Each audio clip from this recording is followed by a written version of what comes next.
Hello everyone, आज हम लेकर आए हैं करारोपण के सिद्धांत से संबंधित विभिन्न बहुविकल्पीय प्रश्नों को जो NTA, UGC net, MP assistant professor परीक्षा, पीजीटी इत्यादि परीक्षाओं में पूछे जा चुके हैं। तो चलिए एक बार फिर स्वागत है आपका हमारे चैनल पर जिसका नाम है इकोनॉमिक्स बाय सुशीला मैम। बढ़ते हैं हमारे पहले प्रश्न की ओर। हमारा प्रश्न है, वह सिद्धांत जिसमें असमान कर चुकाने की क्षमता वाले व्यक्तियों पर असमान रूप से कर लगता है ताकि समान त्याग हो को कहा जाता है। हमारे ऑप्शन है, पहला कर देने की क्षमता, दूसरा क्षैतिज समता, तीसरा रैखिक समता और चौथा कराधान का लाभ सिद्धांत। तो यहाँ पे हमारा सही जवाब हो जाएगा ऑप्शन नंबर सी, रैखिक समता। वह सिद्धांत जिसमें असमान कर चुकाने की क्षमता वाले व्यक्तियों पर असमान रूप से कर लगाता है ताकि समान त्याग हो सके, वह रैखिक समता सिद्धांत कहलाता है।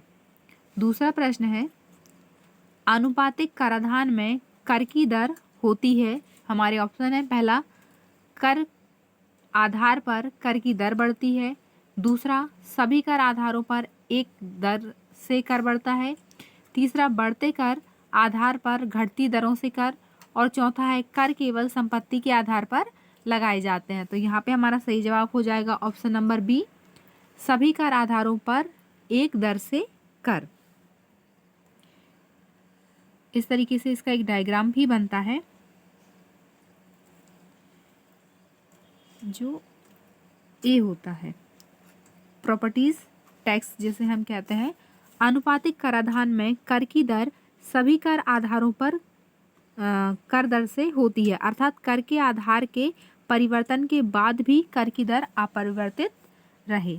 यहाँ पर कर का आधार होता है और यहाँ पर कर की दर।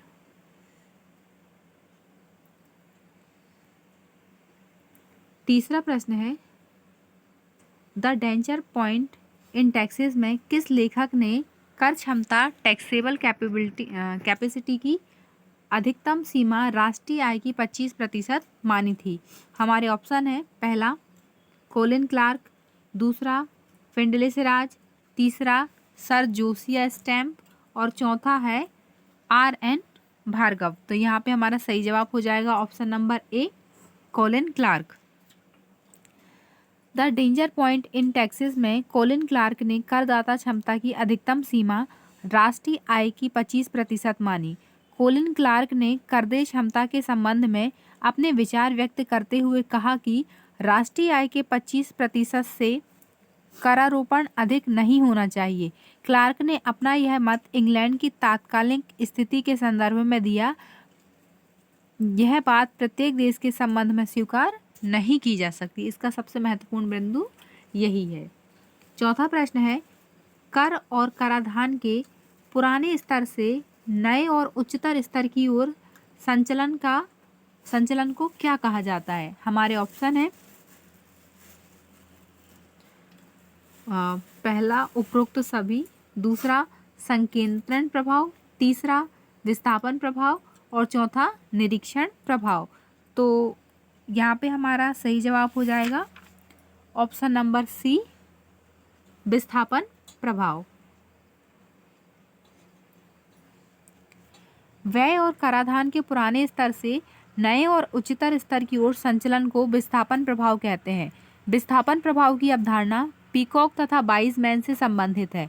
पीकॉक तथा बाइजमैन मूलतः सार्वजनिक व्यय की वृद्धि के स्वरूप तथा ढांचे के परिवर्तन के विश्लेषण से संबंधित थे।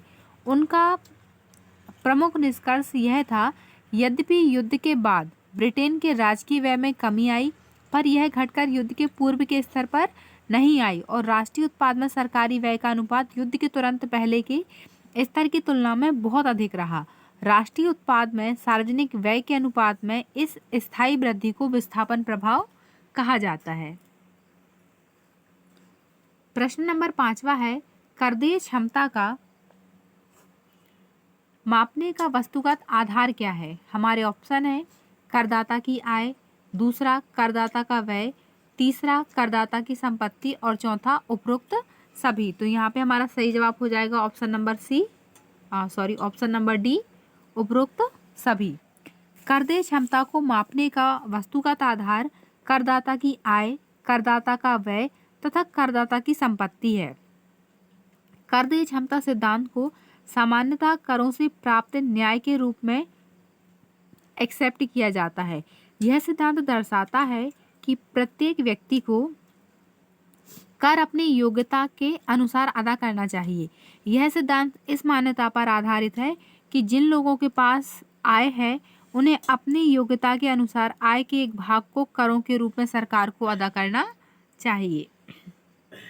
छठवां प्रश्न है, डाल्टन के अनुसार करदान क्षमता का कौन सा रूप उपयोगी है? हमारे ऑप्शन है, पहला निरपेक्ष करदाता क्षमता, दूसरा सापेक्ष करदाता क्षमता, तीसरा ए और बी दोनों और चौथा इनमें से कोई नहीं। तो हमारा सही जवाब हो जाएगा ऑप्शन नंबर बी, सापेक्ष करदान क्षमता। डाल्टन के अनुसार सापेक्ष करदान क्षमता उपयोगी है। इसके संबंध में डाल्टन कहते हैं कि सापेक्ष करदान क्षमता एक वास्तविकता है, जबकि निरपेक्ष करदान क्षमता एक भ्रम है। अन्य महत्वपूर्ण तत्व, कोलिन क्लार्क ने करदान क्षमता को राष्ट्रीय उत्पादन से संबद्ध किया तथा मत व्यक्त किया कि करदान क्षमता राष्ट्रीय आय के 25% के बराबर होती है। प्रोफेसर फिंडलिस राज ने भी अपने विचार प्रस्तुत किए और उन्होंने बताया कि करदान क्षमता का निचोड़ वह बचत है जो उत्पादन में से न्यूनतम उपभोग को घटाकर प्राप्त होती है।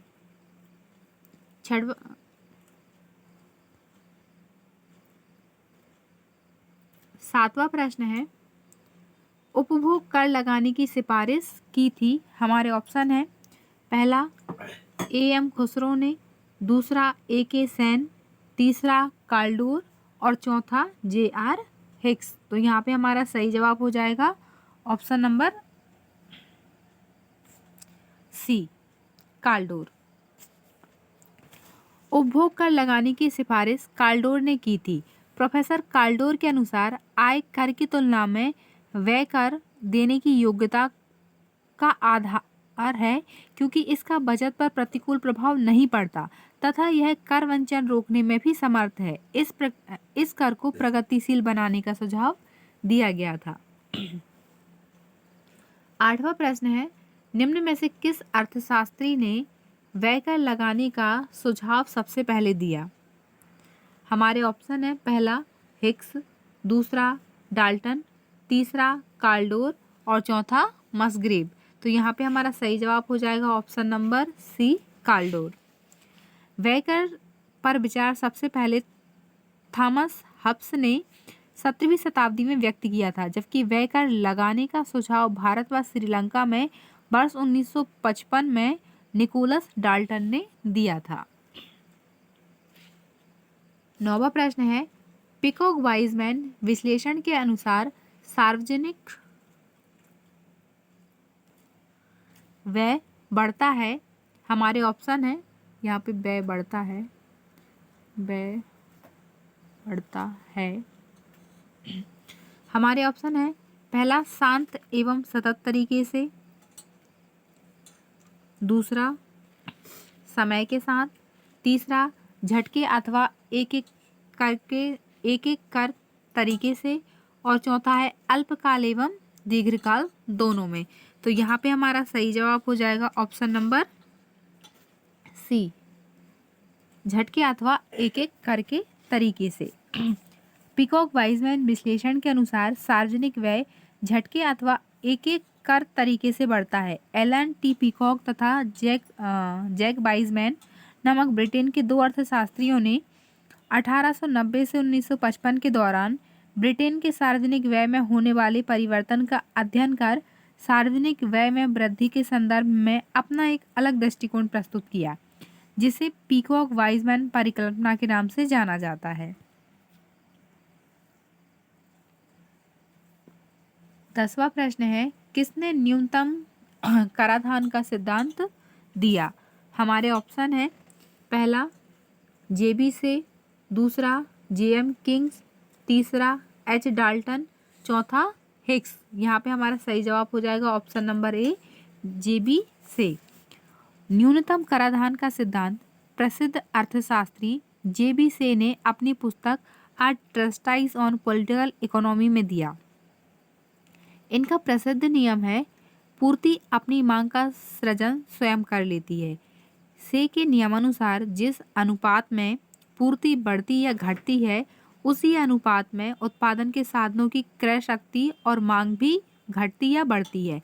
इस प्रकार मांग और पूर्ति सदैव एक दूसरे के बराबर होती हैं।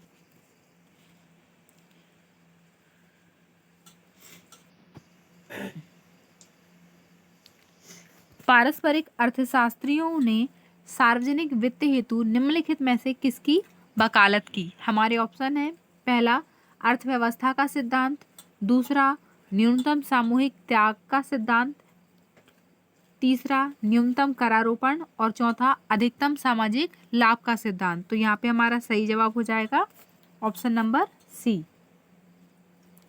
न्यूनतम करारोपण। पारंपरिक अर्थशास्त्रियों ने सार्वजनिक वित्त हेतु न्यूनतम करारोपण के सिद्धांत की वकालत की। उनका मानना था कि कर संग्रहण में कम से कम धन खर्च किया जाना चाहिए। संग्रह की गई राशि का अधिकतम अंश सरकारी खजाने में जमा करवाना चाहिए। इस प्रक्रिया में फालतू खर्च से बचा जाना चाहिए। इसे न्यूनतम करारोपण का सिद्धांत या मितव्ययता का सिद्धांत भी कहा जाता है।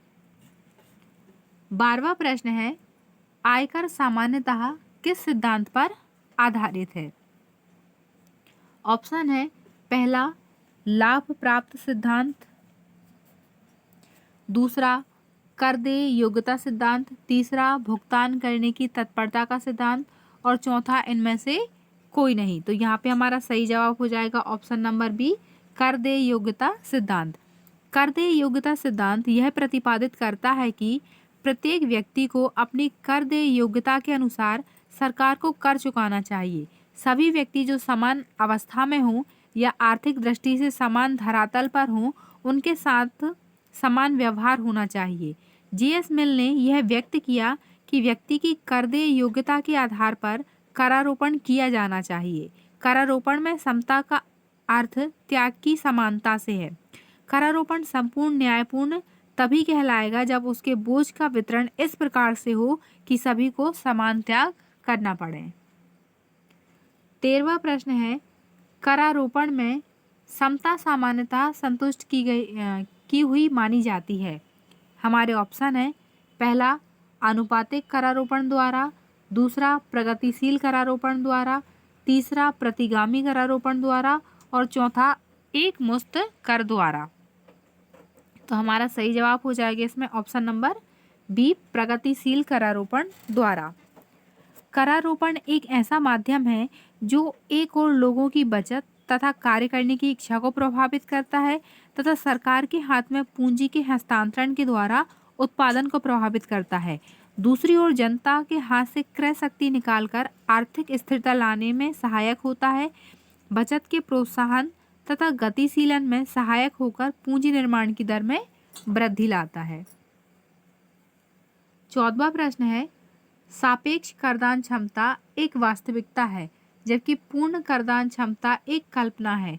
यह कथन किसका है? हमारे ऑप्शन है, पहला R.A. मसग्रेव का, दूसरा H. डाल्टन का, तीसरा J.K. मेहता का और चौथा फिंडले सराज का। तो यहाँ पे हमारा सही जवाब हो जाएगा option number B, H. Dalton का। सापेक्ष करदान क्षमता एक वास्तविकता है जबकि पूर्ण करदान क्षमता एक कल्पना है। यह कथन H. डाल्टन का है। करदान क्षमता के अंतर्गत यह जानने का प्रयास किया जाता है कि एक विशिष्ट समय में कार्य क्षमता पर बिना विपरीत प्रभाव डाले एक समाज की कर चुकाने की क्षमता कितनी है।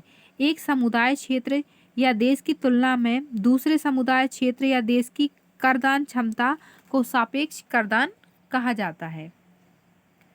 15वां प्रश्न है, लेफर वक्र निम्नलिखित में से किसके मध्य संबंध स्थापित करता है? ऑप्शन नंबर ए, कर दर में वृद्धि की दर तथा कर आय की वृद्धि की दर, दूसरा कर की दर तथा कर आय, तीसरा कर दर तथा कर आय में वृद्धि की दर और चौथा कर दर की वृद्धि तथा कर। तो यहाँ पे हमारा सही जवाब हो जाएगा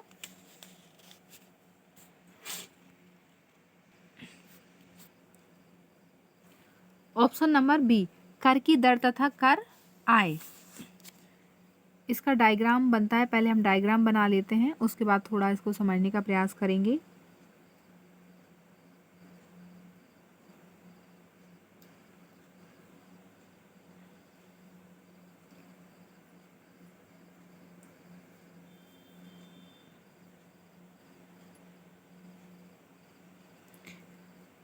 ये पॉइंट हमारे लिए सबसे ज़्यादा महत्वपूर्ण होता है। यहाँ पे इनकम होती है और यहाँ पर कर की दर होती है। आर्थर लाफर का कहना है कि कर की सीमांत दर एक सीमा से ज़्यादा हो जाती है तो आयकर राजस्व घटने लगता है। यहाँ से ये हमारा बढ़ता हुआ जा रहा था, लेकिन जैसे ही इस सीमा पर पहुँचता तो यहाँ से डाउनफॉल होना चालू हो जाता है। चित्र से स्पष्ट है कि जब कर की दर शून्य है तब कर राजस्व भी शून्य है, तथा ज्यों-ज्यों कर की दर शून्य से अधिक होने लगती है तो कर राजस्व भी बढ़ने लगता है। 16वां प्रश्न है, वैगनर अपने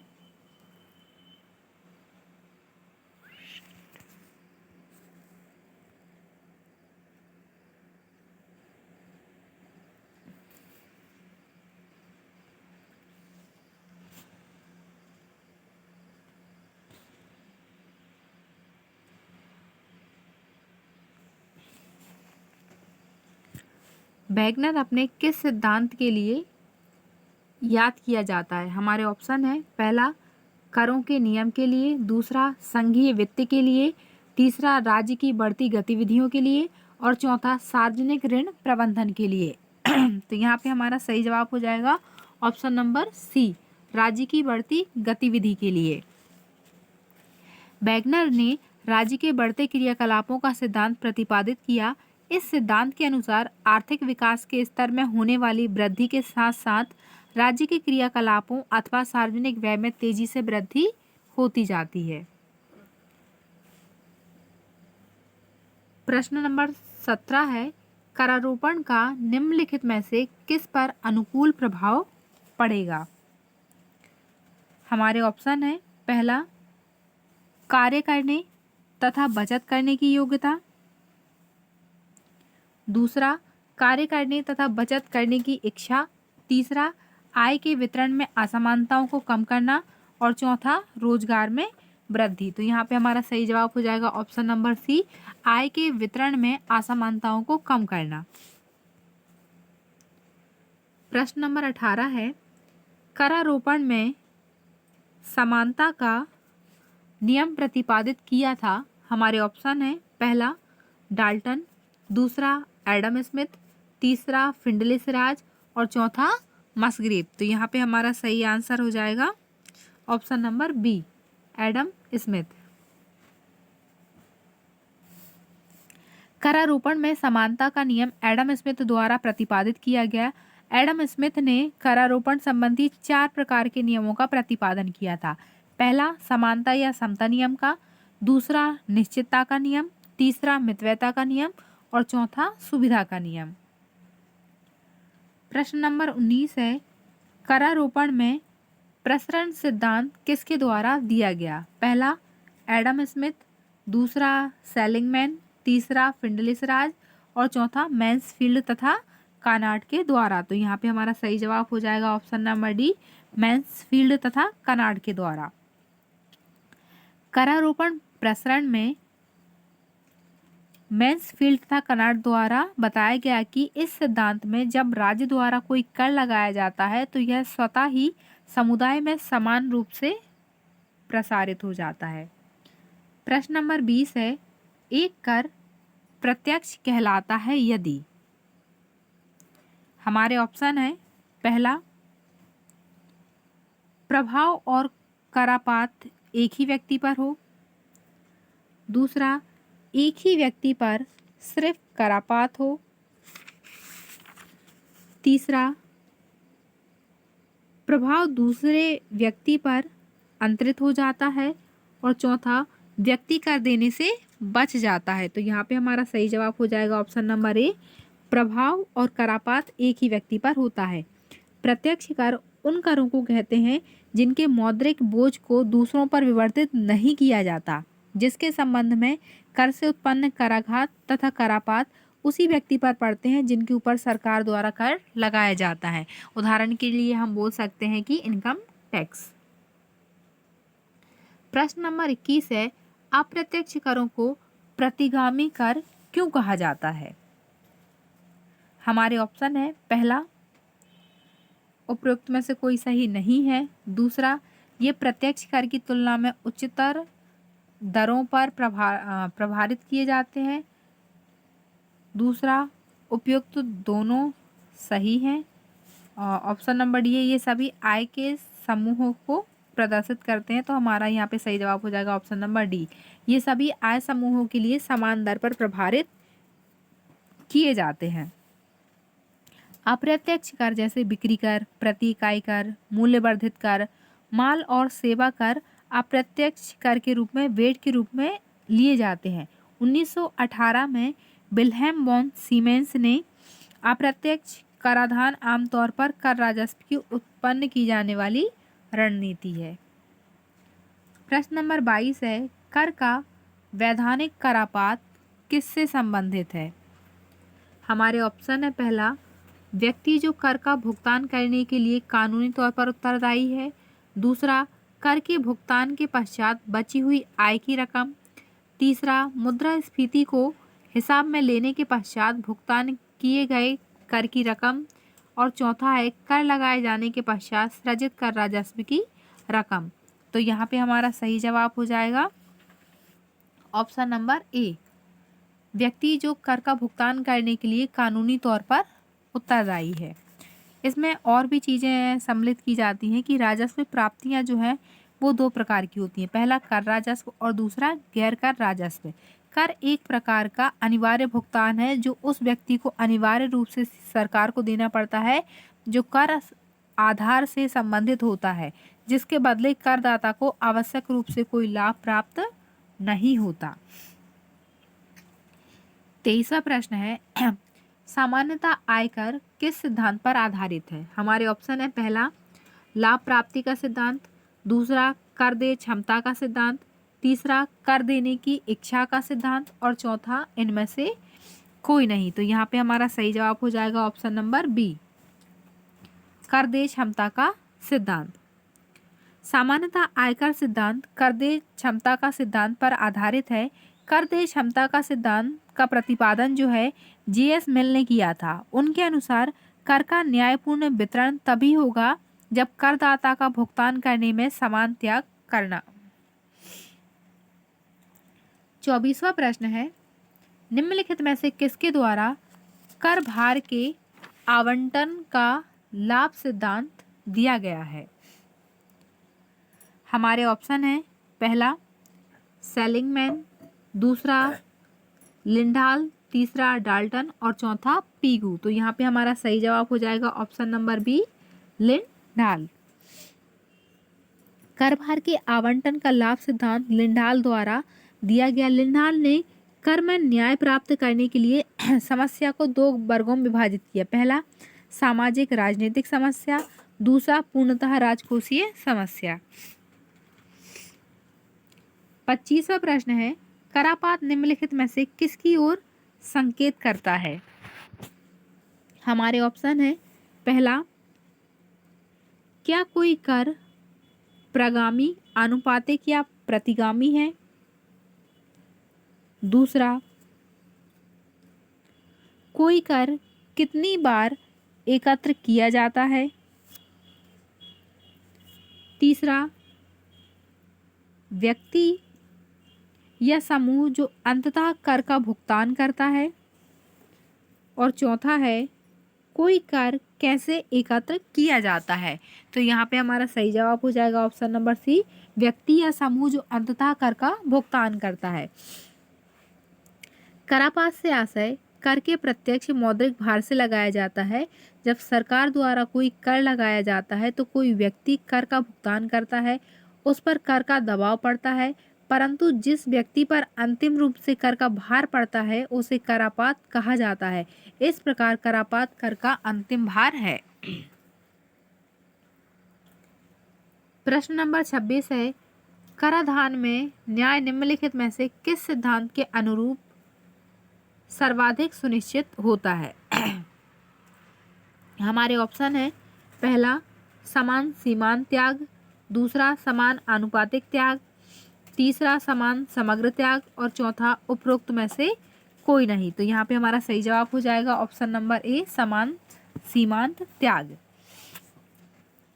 इस सिद्धांत के अनुसार सभी करदाताओं द्वारा किया गया त्याग समान होना चाहिए।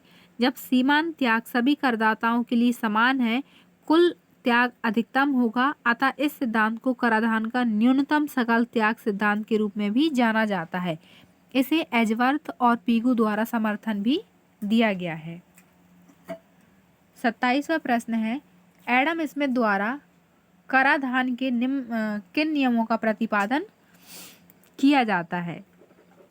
हमारे ऑप्शन है, पहला मितव्ययता, लोचशीलता, सरलता और पर्याप्तता, दूसरा समता, निश्चितता, सुविधा तथा मितव्ययता, चौथा निश्चित सुविधा, मितव्ययता तथा लोचशीलता, मितव्ययता, समन्वय, सुविधा तथा आवश्यकता। तो यहाँ पे हमारा सही जवाब हो जाएगा ऑप्शन नंबर बी, समता, निश्चितता, सुविधा तथा मितव्ययता का सिद्धांत। अब थोड़ा सा हम इन सिद्धांतों को समझ लेते हैं। समता सिद्धांत क्या कहलाता है? देय कर का भुगतान करने की क्षमता या कर देने योग्य क्षमता के साथ सहमति होनी चाहिए। दूसरा निश्चितता, करदाता को यह ज्ञात होना चाहिए कि क्या कर लगाया जा रहा है, उन्हें कितना भुगतान करना होगा और कैसे और कब इन्हें इसका भुगतान करना होगा। कहने का सीधा सा अर्थ है कि स्पष्ट और संदेह रहित कर हमको देना चाहिए। तीसरा है सुविधा, कर इस तरीके से देय होना चाहिए कि करदाता को सुविधाजनक समय में दे सके।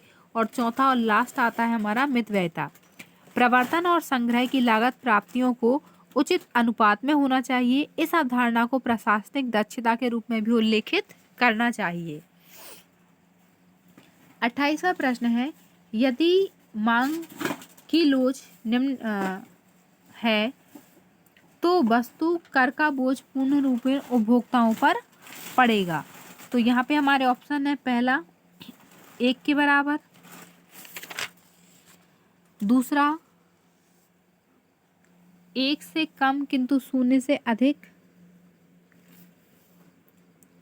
तीसरा 0 के बराबर और चौथा 1 से अधिक। यह यहाँ पे हमें बताना है कि यदि मांग की लोच है तो वस्तु पर जो बोझ है किस प्रकार से।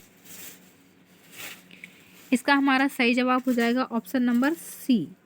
1 मिनट।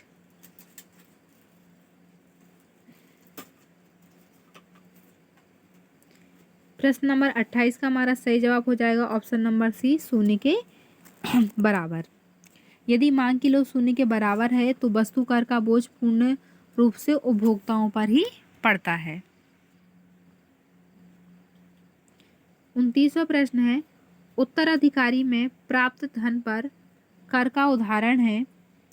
हमारे ऑप्शन है, पहला बिक्री कर का, दूसरा आय कर का, तीसरा संपत्ति कर का और चौथा वेट। तो यहाँ पे हमारा सही जवाब हो जाएगा ऑप्शन नंबर सी, संपत्ति कर का। उत्तराधिकार में प्राप्त धन पर संपत्ति कर के अंतर्गत आता है। उत्तराधिकार कर मृतक के उत्तराधिकारियों पर संपदा में प्राप्त उनके हिस्से पर अलग अलग लगाया जाता है, इसलिए इसे लगाने के लिए उत्तराधिकारियों का वर्गीकरण किया जाता है। छूट देने के बाद उत्तराधिकारी के प्रत्येक वर्ग पर कर को विशेष दर से लगाया जाता है। प्रश्न नंबर 30 है, कर देय क्षमता सिद्धांत के अंतर्गत करों की प्रगतिशीलता का सर्वश्रेष्ठ उदाहरण तब प्रदर्शित होगा जब निम्नलिखित व्यवस्था पर हम अपनाएंगे। हमारा ऑप्शन है, पहला समान कुल त्याग, दूसरा असमान और औसत त्याग, तीसरा सीमांत त्याग और चौथा समान वास्तविक त्याग। तो यहाँ पे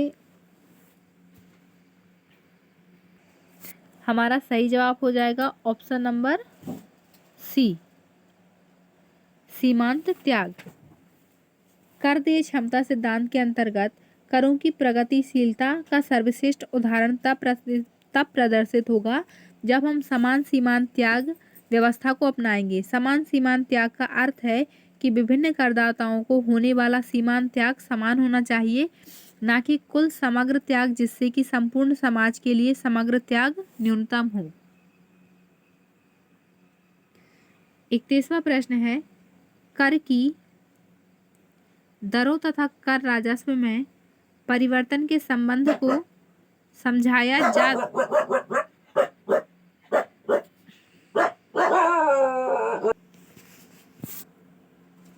कर की दरों तथा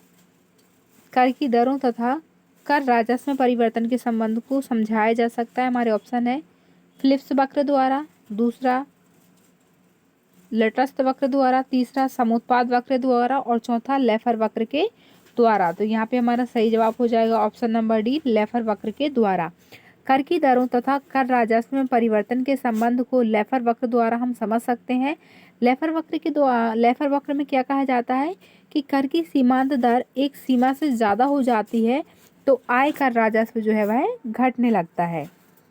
32वां प्रश्न है, कर विवर्तन उस प्रक्रिया को दर्शाता है जिससे, हमारे ऑप्शन है पहला, कर का मौद्रिक भार एक व्यक्ति से दूसरे व्यक्ति पर हस्तांतरित होता है, दूसरा, कर का वास्तविक भार एक व्यक्ति से दूसरे व्यक्ति पर हस्तांतरित हो जाता है, तीसरा उपरोक्त दोनों और चौथा उपरोक्त में से कोई नहीं। तो यहाँ पे हमारा सही जवाब हो जाएगा ऑप्शन नंबर सी, उपयुक्त दोनों।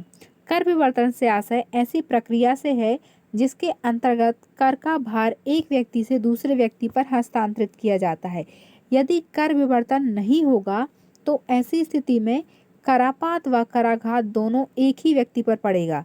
प्रत्यक्ष करों का विवर्तन संभव नहीं है, जबकि प्रत्यक्ष करों का विवर्तन संभव है। अप्रत्यक्ष करों का विवर्तन संभव है। सीधी सी बात है कि प्रत्यक्ष करों का विवर्तन संभव नहीं है, लेकिन अप्रत्यक्ष कर का जो विवर्तन है वो संभव है, अर्थात अप्रत्यक्ष कर का भार दूसरे पर डाला जाता है।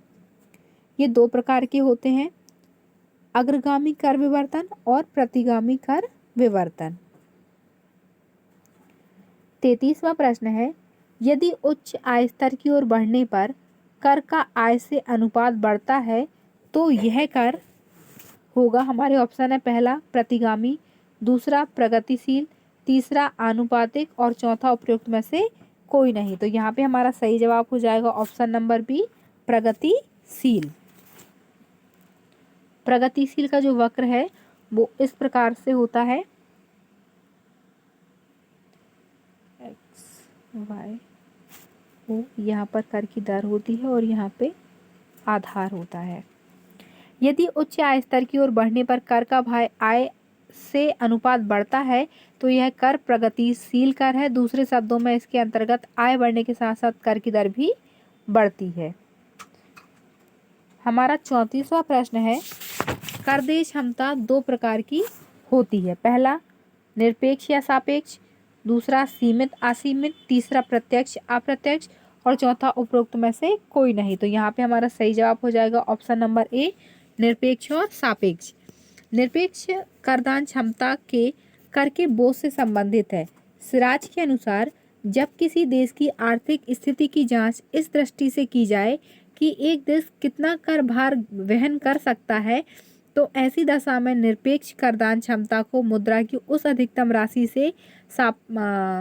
से मापा जाता है जो करारोपण द्वारा प्राप्त की जाती है। और सापेक्ष करदान क्या होता है? करदान क्षमता की अवधारणा तुलनात्मक करदान क्षमता से संबंधित है। इसके अंतर्गत दो या दो से अधिक वर्गों के बीच करदान क्षमता का तुलनात्मक अध्ययन किया जाता है। 35वां प्रश्न है, न्यूनतम कुल त्याग के अंतर्गत न्यूनतम कुल त्याग के सिद्धांत का संबंध है। हमारे ऑप्शन है पहला एजवर्थ, दूसरा मार्शल, तीसरा पीगू और चौथा उपरोक्त सभी। तो यहाँ पे हमारा सही जवाब हो जाएगा ऑप्शन नंबर ए, एजवर्थ। न्यूनतम कुल लागत के सिद्धांत का प्रतिपादन एजवर्थ तथा कार्वर ने किया था। बाद में इसका समर्थन पीगू तथा डाल्टन ने भी किया। यह सिद्धांत अधिकतम सामाजिक लाभ कल्याण की मान्यता पर आधारित है। और अधिकतम सामाजिक लाभ सिद्धांत किसका है? डाल्टन का। प्रश्न नंबर 36 है, यदि मांग वक्र एक्स अक्ष के समानांतर हो तो करापात होगा। हमारे ऑप्शन है पहला उत्पादक पर, दूसरा क्रेता पर, तीसरा विक्रेता पर और चौथा फर्म पर। तो यहाँ पे हमारा सही जवाब हो जाएगा ऑप्शन नंबर सी, विक्रेता पर। यदि मांग वक्र एक्स अक्ष के समानांतर अर्थात पूर्णतः लोचदार मांग हो तो कर भार संपूर्ण रूप से विक्रेता को ही सहन करना होगा, क्योंकि कर भार बराबर मूल्य बढ़ने से उस वस्तु की मांग कम होने की संभावना हो जाएगी। प्रश्न नंबर 37 है, लेफर वक्र का स्वरूप होता है। हमारे ऑप्शन है पहला यू आकार का, दूसरा उल्टे यू आकार का, तीसरा एल आकार का और चौथा जे आकार का। तो यहाँ पे हमारा सही जवाब हो जाएगा ऑप्शन नंबर बी, उल्टे यू आकार का। उल्टा यू आकार कैसे होगा, इसको हम फटाफट बना लेते हैं।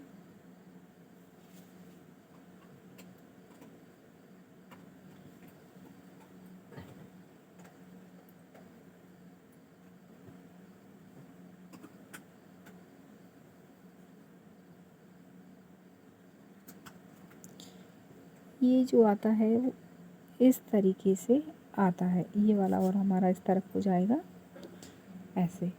यहाँ पे मान लीजिए हमारा है 30, 60, 90 और यहाँ से बढ़ते हुए दर से होता है।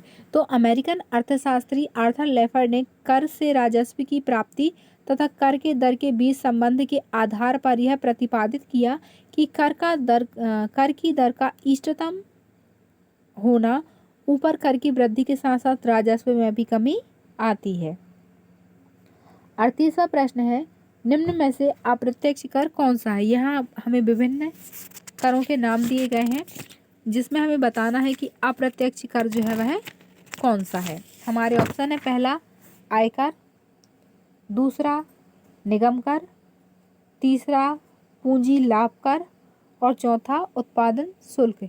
कुछ चीज़ें तो हम बहुत सीधे रूप से ही समझ में आ जाती है कि इसमें हमारा एक आंसर तो नहीं होगा, वो क्या है, आयकर, क्योंकि ये कैसा है, डायरेक्ट टैक्स है और हमसे यहाँ पूछा क्या गया है, इनडायरेक्ट टैक्स। तो यहाँ पे हमारा ऑप्शन नंबर डी सही हो जाएगा, उत्पादन शुल्क।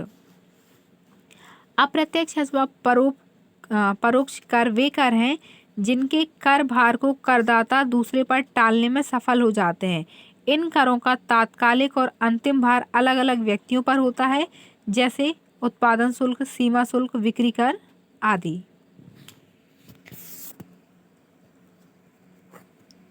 प्रश्न नंबर 39 है, निम्न में से कौन सा एक युग्म प्रत्यक्ष कर है।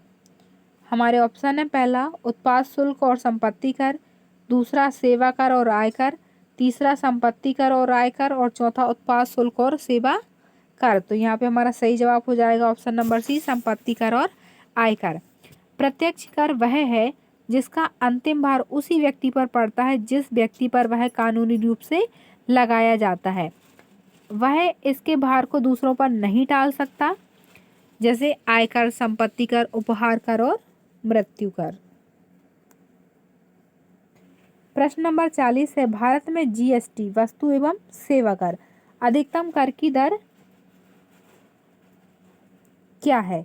तो यहाँ पे हमारे ऑप्शन है पहला 22%, दूसरा 24% और तीसरा 28%। तो यहाँ पे हमारा सही जवाब हो जाएगा ऑप्शन नंबर डी, 28%। भारत में जो जीएसटी की दर लगाई गई है उसमें जो सबसे अधिकतम दर है वह 28% है। प्रश्न नंबर 41 है, किसी उन्नत अर्थव्यवस्था में कौन सा कर आय की असमानताओं को कम करने में सहायता करता है। हमारे ऑप्शन है पहला आनुपातिक कर, दूसरा प्रगतिशील कर, तीसरा प्रतिगामी कर और चौथा यह सभी। तो यहाँ पे हमारा सही जवाब हो जाएगा ऑप्शन नंबर बी, प्रगतिशील कर। किसी उन्नत अर्थव्यवस्था में प्रगतिशील कर आय की असमानताओं को कम करने में सहायता करता है। प्रगतिशील कर वे कर हैं जिनमें आय की वृद्धि के साथ साथ कर की दर में वृद्धि आती है।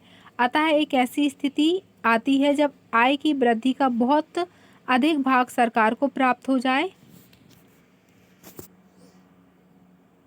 42वां प्रश्न है, आयात और निर्यात पर किसे आरोपित किया जाता है? हमारे ऑप्शन है, पहला उत्पाद शुल्क, दूसरा सीमा शुल्क, तीसरा संपत्ति कर और चौथा निगम कर। तो यहाँ पे हमारा सही जवाब हो जाएगा ऑप्शन नंबर बी, सीमा शुल्क। आयात और निर्यात पर एक कर, एक टैक्स लगाया जाता है जिसे सीमा शुल्क कहते हैं। सीमा शुल्क केंद्र सरकार का अप्रत्यक्ष कर है। अन्य अप्रत्यक्ष कर निम्न है, बिक्री कर, सेवा कर, उत्पाद कर, बाजार कर, लाभांश वितरण कर, मनोरंजन कर, संपत्ति कर, स्टाम्प कर, वेट कर और टोल कर इत्यादि। 43वां प्रश्न है, जीएसटी परिषद काउंसिल का अध्यक्ष कौन होता है? हमारे ऑप्शन है, पहला प्रधानमंत्री, दूसरा केंद्रीय वित्त मंत्री, तीसरा वित्त आयोग का अध्यक्ष और चौथा इनमें से कोई नहीं। तो यहाँ पे हमारा सही जवाब हो जाएगा ऑप्शन नंबर बी, केंद्रीय वित्त मंत्री। जीएसटी परिषद का अध्यक्ष केंद्रीय मंत्री होता है। केंद्रीय वित्त मंत्री तथा राज्यों के वित्त मंत्री अथवा अन्य नामित मंत्री इसके सदस्य होते हैं। संविधान के अनुच्छेद 279 ए में इसकी परिषद का गठन किया गया है। 44वां प्रश्न है, किस तिथि तथा वर्ष में भारत में जीएसटी प्रभावी हुआ? हमारे ऑप्शन है, पहला 1 अप्रैल 2017, दूसरा 1 जनवरी 2017, तीसरा 1 जुलाई 2017 और चौथा 1 मार्च 2018। तो यहाँ पे सही जवाब हो जाएगा हमारा ऑप्शन नंबर सी, 1 जुलाई 2017।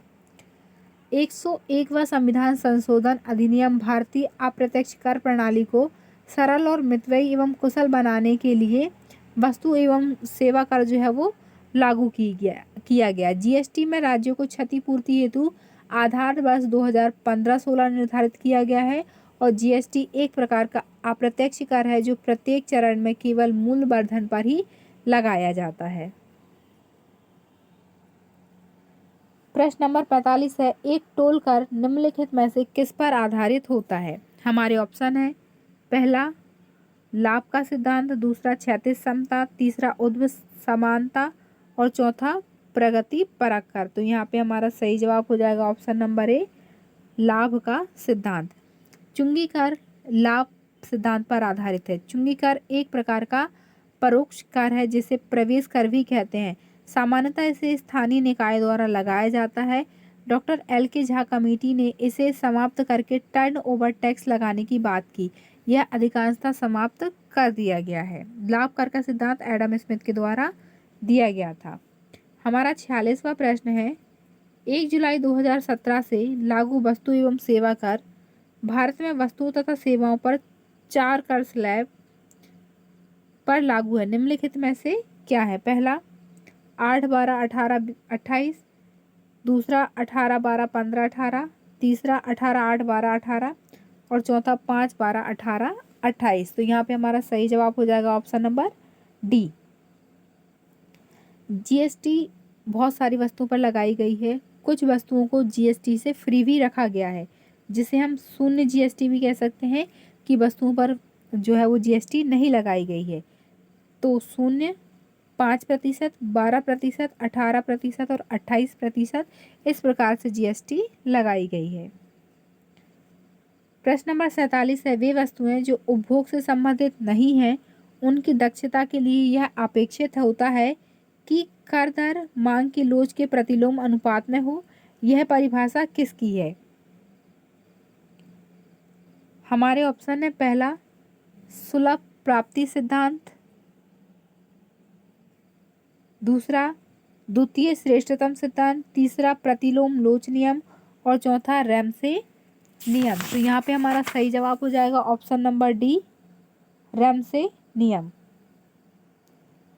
यह कर के अनुकूल सिद्धांत से संबंधित है जो यह प्रतिपादित करता है कि सरकार को उन आगतों तथा निर्गतों पर भारी करारोपण करना चाहिए जिनकी मांग तथा पूर्ति अधिक विलोच होती है। इसके पीछे तर्क देते हैं कि यदि कोई वस्तु ऐसी है जिसकी पूर्ति या तो मांग बेलोच है या तो इस पर कर उसके उपभोग द्वारा उत्पादन को बहुत कम प्रभावित करेगा, ऐसी स्थिति में सरकार आर्थिक कुशलता को न्यूनतम हानि पहुंचाते हुए अधिक राजस्व प्राप्त कर सकती है, जैसे सिगरेट पर कर। 48वां प्रश्न है, अग्र स्थानांतरित कर का प्रभाव होगा।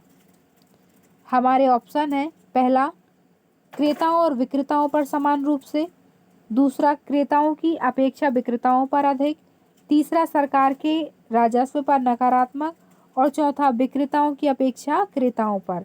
तो यहाँ पे हमारा सही जवाब हो जाएगा ऑप्शन नंबर डी, विक्रेताओं की अपेक्षा क्रेताओं पर। फॉरवर्ड शिफ्टिंग टैक्स वह प्रक्रिया है जिसके अंतर्गत कर का भार एक व्यक्ति से दूसरे व्यक्ति पर हस्तांतरित किया जाता है, कर विवर्तन कहलाता है। यदि कर विवर्तन नहीं होगा तो ऐसी स्थिति में करापात व कराघात दोनों एक ही व्यक्ति पर पड़ेगा। 49वां प्रश्न है, प्रगतिशील कर दरों का मामला निम्नलिखित में से होता है किस पर निर्भर करता है। हमारे ऑप्शन है, पहला प्राप्त लाभ, दूसरा सेवा लागत, तीसरा भुगतान योग्यता और चौथा है उपयुक्त में से कोई नहीं। हमारा सही जवाब है ऑप्शन नंबर सी, भुगतान योग्यता। प्रगतिशील कर प्रणाली के अंतर्गत आय बढ़ने के साथ साथ कर की दर भी बढ़ती है। 50वां प्रश्न है, यदि आय में वृद्धि के साथ कर के रूप में संग्रहित आय का प्रतिशत स्थिर रहता है तो कर कहलाएगा। हमारे ऑप्शन है, पहला प्रतिगामी, दूसरा प्रगामी, तीसरा अनुपातिक और चौथा तटस्थ। तो यहाँ पे हमारा सही जवाब हो जाएगा ऑप्शन नंबर सी, आनुपातिक।